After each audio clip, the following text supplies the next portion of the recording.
Hey, back with another book breakdown. This time looking at Haunting in Venice. A little late to the party of this one. I read it back in October.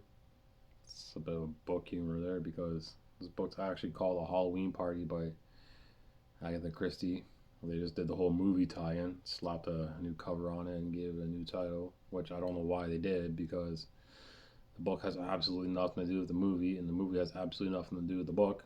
And I know this because he spent the first 2 or 3 pages in his book explaining that he took maybe a character or two from the book and a murder and then just totally disregarded the whole book and made his own movie, so much so that he didn't feel right putting the original title Halloween Party on it and just came up with his own title. So I don't know why they labeled the book that if the book is going to have absolutely nothing to do with the movie and the movie's going to have absolutely nothing to do with the book. It's kind of deceptive, deceiving. So if you read Halloween Party before and you're going to see this, or if you've seen Haunting in Venice and want to pick up this book, it's not really a Haunting in Venice book. It's a Halloween Party book, and none of the two are going to actually match up together, and it's going to be frustrating and or confusing. As for the book itself, though, it's a pretty good book. I really enjoyed it. Definitely one I'd recommend. It's my first Agatha Christie book I've read. It was a pretty good murder mystery whodunit.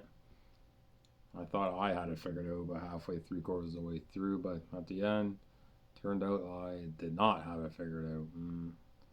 Barely scratched the surface on solving the mystery that I thought I solved. It also had a pretty good Maury Povich twist at the end there I wasn't expecting. A few other twists. Basically, what happens is they throw a Halloween party for a bunch of kids, some adults there setting it up, supervising. One of the adults is an author. She's a famous author who writes crime, mysteries, murders. One of the loudmouth kids brags that they see an actual murder, trying to impress the author who's at the party who writes the murder mysteries. And then, coincidentally enough, that kid ends up dead hours later after bragging about seeing a murder that they didn't know was a murder until later on. But that kid ends up dead, drowned in a bucket of apples, bogging for apples, got drowned in it. So they spend the remainder of the book trying to figure out who drowned the kid. They finally figure it out. There's a couple of surprising twists and turns. Not so clear cut as I thought it was. And yeah, that's A Haunting in Venice, aka Halloween Party. I definitely recommend it. It was a pretty fun read. Kind of like Agatha Christie's book. Kind of surprised I haven't came across one of her books earlier, but I'll definitely be reading more of them in the future.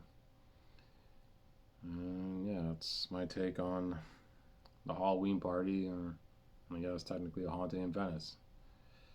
So until next time, just take it one page at a time.